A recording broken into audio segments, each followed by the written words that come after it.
Hello friends, it's me Soni Khurana and I am back.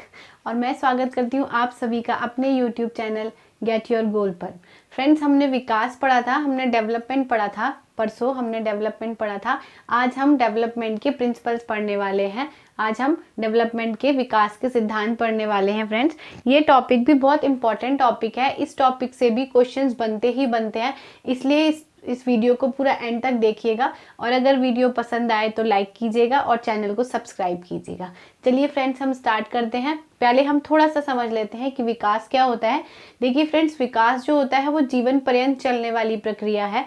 मतलब जो हमारे गर्भ से ही स्टार्ट हो जाती है, जब हम पैदा भी नहीं हुए होते तब से ही विकास स्टार्ट हो जाता है, और जब तक हम मरते नहीं हैं तब तक विकास चलता रहता है।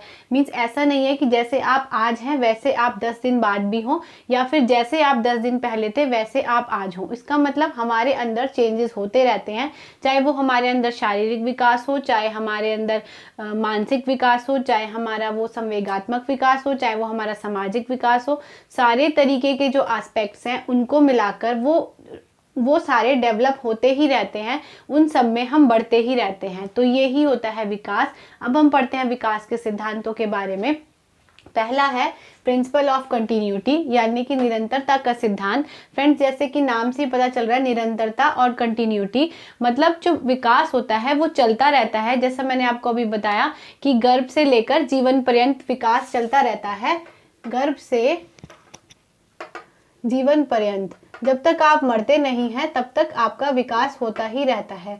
जब आप पैदा भी नहीं हुए थे, एक छोटे से सेल थे, छोटे से सेल से 9 महीने के बच्चे बने, उसके बाद छोटे से लेकर जब तक आप मरते नहीं हैं, जब तक आप बूढ़े होने के बाद जब तक आप मरते नहीं हैं तब तक आपका विकास निरंतर चलता ही रहता है। तो ये होता है निरंतरता का सिद्धांत। अब नेक्स्ट आता है जनरल टू स्पेसिफिक, यानी कि सामान्य से विशिष्ट की ओर। जो डेवलपमेंट होता है वो सामान्य से विशिष्ट की ओर होता है। जैसे मान लीजिए आप छोटे थे, अब जब आपने रोना शुरू किया, पहले आप रोते थे। जब बच्चे होते हैं, जब छोटा बच्चा होता है, रोता है तो वो अपनी पूरी बॉडी को हिलाता है, पूरे हाथ पैर हिलाकर, पैर भी उसके हिलते हैं, पूरी बॉडी हिलने लगती है रोने में। बट धीरे धीरे जैसे जैसे वो बड़ा होता जाता है तो उसको रोने की उसकी प्रक्रिया चेंज होती जाती है। केवल फेशियल एक्सप्रेशन से रोने लगता है, वो केवल अपनी आंखों के आंसुओं से उसके आंसू दिखने लगते हैं, केवल वो पूरी बॉडी को हिलने की जरूरत नहीं है उसके लिए। फिर वो केवल अपने फेशियल एक्सप्रेशन से ही, अपने आंखों के आंसुओं से ही रोना शुरू कर देता है। तो ये होता है जनरल टू स्पेसिफिक। अब सामान्य से विशिष्ट की ओर आपका विकास होता है। थर्ड पॉइंट है principle of individual differences. Individual differences पर भी फ्रेंड्स मैंने एक वीडियो बनाई थी, अगर आपने नहीं देखी है तो आप उसको मेरे चैनल पर जाकर, वीडियोस पे जाकर देख सकते हैं। विकास जो होता है वो व्यक्तिगत विभिन्नता के आधार पर होता है। मतलब देखिए, अभी एक बात हुई कि निरंतर चलता है, पूरा हमेशा चलता रहता है, जीवन पर्यंत चलता रहता है, लेकिन ये जरूरी नहीं कि सबका विकास एक जैसा हो। क्यों? क्योंकि सब में व्यक्तिक विभिन्नता होती है। हर बंदा एक दूसरे बंदे से अलग है। यहाँ तक कि आप एक उदाहरण ले सकते हैं, ट्विंस का भी उदाहरण ले सकते हैं, जुड़वा बच्चों का भी उदाहरण ले सकते हैं। अगर 2 जुड़वा बच्चे भी हैं, चाहे वो बहन भाई हो या 2 भाई हो या 2 बहनें हो, तो वो भी एक दूसरे से अलग होते हैं। ऐसा जरूरी नहीं कि वो दोनों बिल्कुल एक जैसे होंगे। अगर एक बच्चा है वो 2.5 साल में अच्छे से बोलना सीख रहा है, तो जरूरी नहीं कि दूसरा भी 2.5 साल में सीखे। हो सकता है वो 2 साल में ही सीखने लग, अच्छे से बोलने लग जाए। या फिर चलने का एग्जाम्पल लेते हैं तो कई बच्चे 7वें महीने में चलने लगते हैं, कई 1 साल में चलते हैं, और कई 1 साल के बाद भी चलते हैं। तो ये क्या चीज़ है कि विकास तो हमारा चलता रहता है, पूरी जिंदगी भर चलता है, पर जरूरी नहीं कि वो एक ही जैसा हो। मतलब जैसे जैसे हमारे अंदर विभिन्नता होती है, हम सब एक दूसरे से अलग हैं, तो विकास होने की प्रक्रिया, जो विकास का क्रम है या विकास की प्रक्रिया है, वो भी अलग अलग होती है। वो हम सब अलग अलग तरीके से विकास करते हैं। नेक्स्ट पॉइंट है प्रिंसिपल ऑफ यूनिफॉर्म पैटर्न, विकास क्रम का सिद्धांत। मैंने आपको अभी क्या बताया कि जो विकास है वो अलग होता है, हर किसी में अलग होता है, बट एक पैटर्न है। ठीक है ना? विकास तो होता है, अलग अलग भी होता है, बट एक पैटर्न से होता है। ठीक है? जैसे सपोज आप पहले अब एक छोटे बच्चे का एग्जांपल लेते हैं। सबसे पहले वो उठना सीखता है, फिर वो बैठना सीखता है, फिर वो चलना सीखता है, फिर वो भागना सीखता है। इसको एग्जाम्पल को यहाँ से लिख सकते हैं।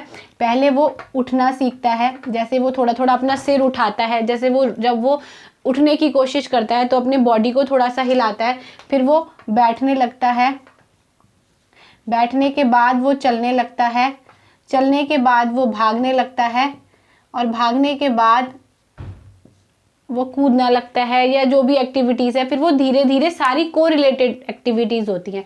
मतलब हम लोग अलग तो है, बट एक पैटर्न है जिसके अकॉर्डिंग हमारा विकास होता है, जिस पैटर्न के अकॉर्डिंग हमारा डेवलपमेंट होता है। तो जो सारे बच्चे हैं उनका एक ही पैटर्न होता है, ठीक है ना। ऐसा नहीं होगा कि कोई बच्चा है वो सीधा उठ के चलने ही लगे या वो सीधा उठ के दौड़ने ही लगे, नहीं, सबसे पहले वो बैठेगा ही, उसके बाद ही वो चलना सीखेगा, खड़ा होगा, चलेगा, भागेगा।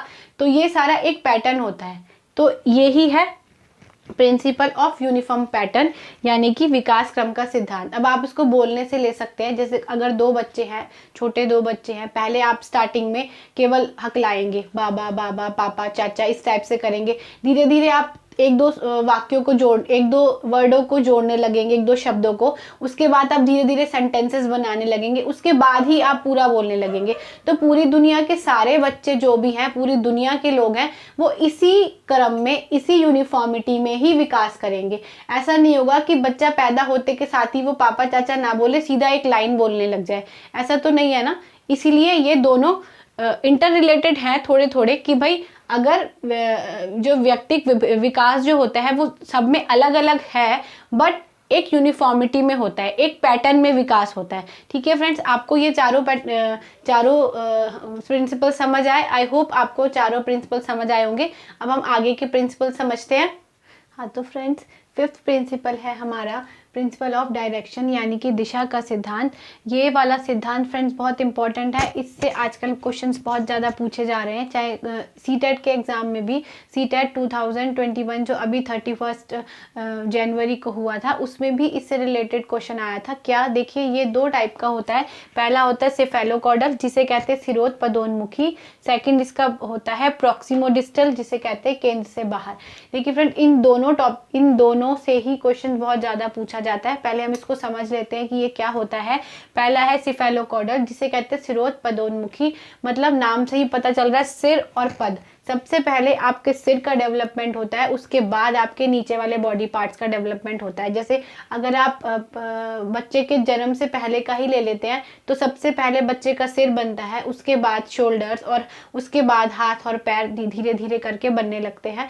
तो यही हुआ सिरोध पदोन्मुखी। ऐसे हम डेवलपमेंट पर भी अगर जाते हैं, तो सबसे पहले हमारे सिर का डेवलपमेंट होता है। हम सिर हिलाना शुरू करते हैं, उसके बाद थोड़ा बॉडी पार्ट्स हिलाना शुरू करते हैं, कंधा थोड़ा उठने की कोशिश करते हैं, फिर बैठना शुरू करते हैं, फिर हमारे बाकी बॉडी पार्ट्स को हम यूज़ करना सीखते हैं। तो यही होता है सिरोध पदोन्मुखी, जो नाम से पता चल रहा है।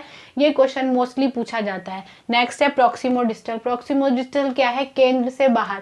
जैसे मतलब एक पॉइंट से आपका डेवलपमेंट स्टार्ट होता है और बाकी पोर्शंस पे होता है। जैसे आप इससे मान सकते हैं, अगर आपकी जैसे स्पाइनल कॉर्ड है, रीढ़ की हड्डी, पहले आपके स्पाइनल कॉर्ड का डेवलपमेंट स्टार्ट होगा, उसके बाद आपके बाकी जो हार्ट हो गया, लीवर हो गया, लंग्स हो गया, उसके बाद उन चीज़ों का डेवलपमेंट स्टार्ट होता है।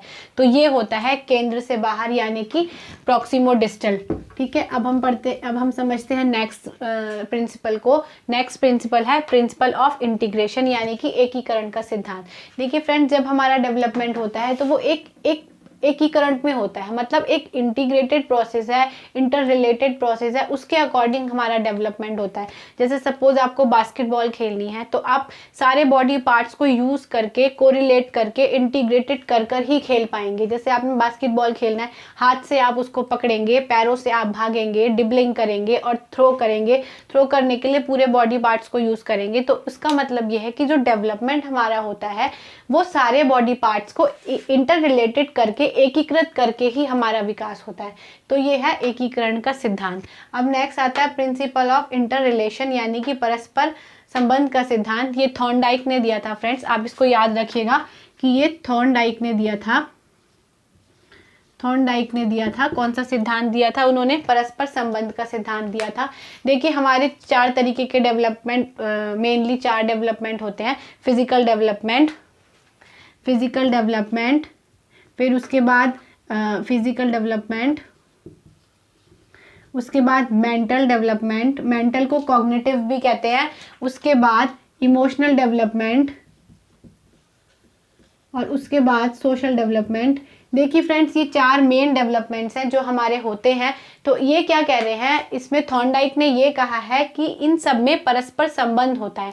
मतलब जब हमारा डेवलपमेंट स्टार्ट होता है, अगर हमारा फिजिकल डेवलपमेंट अच्छा नहीं है तो हो सकता है हमारा मेंटल डेवलपमेंट भी अच्छा ना हो सकता है हमारा इमोशनल डेवलपमेंट भी अच्छा ना हो, और हो सकता है हमारा सोशल डेवलपमेंट भी अच्छा ना हो। देखिए हम ऐसे लेते हैं, सपोज एक बच्चा है तो वो सुन नहीं पाता, ठीक है, उसका फिजिकल डेवलपमेंट अच्छा नहीं हुआ, वो नहीं सुन पाता ठीक से, या वो नहीं बोल पाता, तो आगे उसकी सारी चीज़ों में परेशानियां आएंगी। मेंटल, वो कॉग्निटिव ठीक से डेवलपमेंट उसका नहीं हो पाएगा, क्योंकि वो सही से सुन नहीं सकता, सही से वो बोल नहीं सकता, तो कॉग्निटिव डेवलपमेंट उसका कैसे होगा।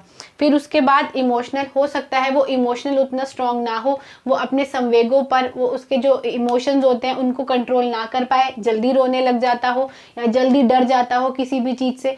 तो मेनली, और फिर सोशल, अब वो सही से बोल सुन नहीं पाता तो वो सोशल इंटरेक्ट भी नहीं कर पाएगा अच्छे से, तो उसका सोशल डेवलपमेंट भी नहीं होगा। तो थॉर्नडाइक ये कहते थे कि जो फिजिकल डेवलपमेंट है, जो डेवलपमेंट है वो सारे स्टेप्स पर इंटर रिलेटेड है। मतलब अगर फिजिकल अच्छा है तो आपका कॉग्निटिव अच्छा होगा, कॉग्निटिव, और तभी आपका सोशल अच्छा होगा, और तभी आपका इमोशनल अच्छा होगा।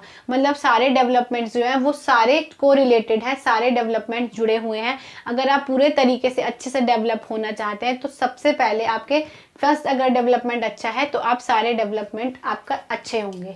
ठीक है, नेक्स्ट पॉइंट है principle of joint product of environment and heredity, यानी कि वंशानुक्रम एवं वातावरण की अंतः प्रक्रिया का सिद्धांत। ये देखिए फ्रेंड्स, ये क्या होता है, पहले इसको हम समझते हैं कि वंशानुक्रम क्या होता है और वातावरण क्या होता है। वंशानुक्रम होता है जीन्स, इस पर भी मैंने वीडियो बनाई है, आप चाहे तो मेरी प्लेलिस्ट में देख सकते हैं, नहीं तो मैं डिस्क्रिप्शन बॉक्स में लिंक डाल दूंगी, वहां से आप चेक कर लीजिएगा। तो वंशानुक्रम होता है जो हमारे जीन्स जो हमें अपने पूर्वजों से मिलते हैं, यानी कि हमें अपने मम्मी पापा से मिलते हैं, और हम आगे अपने बच्चों को डिलीवर करने वाले हैं। जैसे हमारी आंखों का रंग हो गया, या हमारी त्वचा हो गई, या हमारे बालों का पैटर्न हो गया, तो ये सारी चीज़ें होती हैं जो हमें जीन से मिलती हैं, यानी कि वंशानुक्रम। दूसरा होता है वातावरण, यानी कि हमारा इन्वायरमेंट, कि हमें हमारा वंशानुक्रम अच्छा होगा, इन्वायरमेंट अच्छा नहीं होगा तो हम उतनी प्रोग्रेस नहीं कर सकते। क्यों? क्योंकि इनमें एक अंतर प्रक्रिया होती है, क्या? Joint product. इसमें एक प्रोडक्ट का रिलेशन होता है। आप इसको ऐसे समझ सकते हैं कि जो डेवलपमेंट होता है वो हेरिडिटी और इन्वायरमेंट का क्या होता है, ना प्लस होता है ना माइनस होता है, वो उसका प्रोडक्ट होता है। ठीक है, इसको रूल, आप इसको एक फॉर्मूला भी मान सकते हैं, ये भी एग्जाम में पूछा जाता है कि वातावरण और हेरिडिटी में या वंशानुक्रम में क्या संबंध है, तो उनके गुणनफल का संबंध है। देखिए, अगर मान लीजिए आपका वंशानुक्रम, अगर आपका जो आपको वंशानुक्रम में यानी कि जीन से आपको 0 है और इन्वायरमेंट आपको अच्छा मिला है, तो आपका डेवलपमेंट कैसा होगा? 0। और अगर आपका हेरिडिटी आपकी अच्छी है, वंशानुक्रम आपका अच्छा है, बट आपका इन्वायरमेंट 0 है, तो आपका डेवलपमेंट कैसा होगा? 0। बट अगर आपका हेरिडिटी भी अच्छी है और आपका इन्वायरमेंट भी अच्छा है, तब आपका डेवलपमेंट भी अच्छा होगा, है ना। तो ये ही पॉइंट है। ये अब पूछा जाता है कई बार, वंशानुक्रम और वातावरण में क्या संबंध है, तो गुणनफल का संबंध है, यानी कि वो प्रोडक्ट है। अगर हमारा डेवलपमेंट है तो वो वंशानुक्रम और वातावरण के प्रोडक्ट से ही हमारा डेवलपमेंट होता है। ये वाला सिद्धांत फ्रेंड्स स्किनर ने दिया था, आप इसको याद कर सकते हैं, आप चाहे तो लिख सकते हैं। हाँ, तो अब आते हैं हम अपने 9 प्रिंसिपल पर, जो है principle of liner spiral development, यानी कि विकास लंबवत ना होकर वर्तुलाकार होता है। फ्रेंड्स, लंबवत क्या होता है? लंबवत माने लाइनर, लीनियर लाइनर क्या होता है? एक लाइन की तरह विकास नहीं होता है, बल्कि वो स्पाइरल होता है। जो विकास होता है वो स्पाइरल होता है, मतलब वर्तुलाकार होता है। जैसे कहीं पर बढ़ता है, कहीं पर कम होता है, कहीं पर स्पीडली हो जाता है, कहीं पर स्लोली होता है, कहीं पर तेज होता है। तो ये क्या होता है? विकास। जैसे मान लीजिए आप एग्जाम्पल ले सकते हैं, जब हमारी शैशवावस्था में हम होते हैं, यानी कि हम इन्फेंसी में होते हैं, तब हमारा जो विकास होता है वो बहुत ही तेज होता है। फिर उसके बाद जब हम बाल्यावस्था में आते हैं, यानी कि चाइल्डहुड में आते हैं, अर्ली चाइल्डहुड में भी विकास हमारा तेज होता है, बट जब हम उत्तर बाल्यावस्था में जाते हैं तब हमारा विकास थोड़ा सा धीरे हो जाता है, मंद हो जाता है, रुकता नहीं है पर मंद हो जाता है। उसके बाद फिर जैसे ही हम एडोलसेंस में जाते हैं, किशोरावस्था में जाते हैं, तो हमारा विकास फिर से तेज हो जाता है।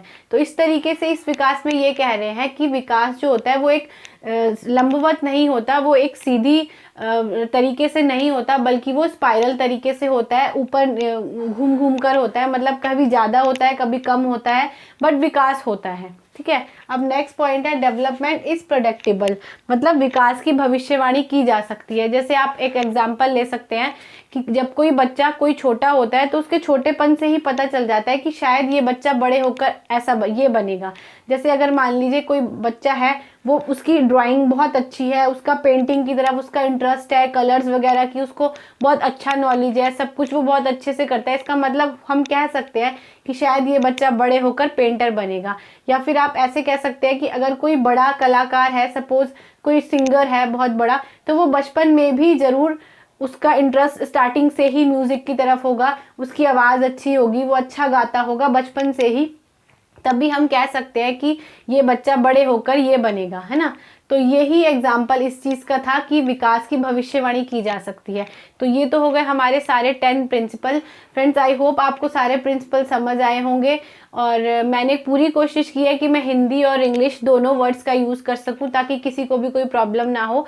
वैसे तो पेपर जो एग्ज़ाम पेपर है वो वैसे भी बाइलिंगुअल आता है, तो आपको कोई प्रॉब्लम होनी नहीं चाहिए। मैंने जो जो आपको इम्पोर्टेंट्स बताया बीच में कि इम्पोर्टेंट है, वो आप उसको अच्छे से देखिएगा। मोस्टली क्वेश्चन इन पेपर्स में से ही बनते हैं, इन टॉपिक्स पे से ही बनते हैं, इसलिए आप टॉपिक को अच्छे से कीजिएगा। ये टॉपिक भी बहुत इंपॉर्टेंट है, विकास के सिद्धांतों से भी एक आध क्वेश्चन ज़रूर आता है। ठीक है फ्रेंड्स, तो कीप सपोर्टिंग। अगर आपको मेरी वीडियो अच्छी लगी हो तो लाइक और शेयर कीजिएगा, और मेरे चैनल को ज़रूर सब्सक्राइब कीजिएगा ताकि मेरी आने वाली सारी वीडियोस की नोटिफिकेशन आपको मिलती रहे। Thank you friends, keep supporting and good wishes for your exams. Thank you.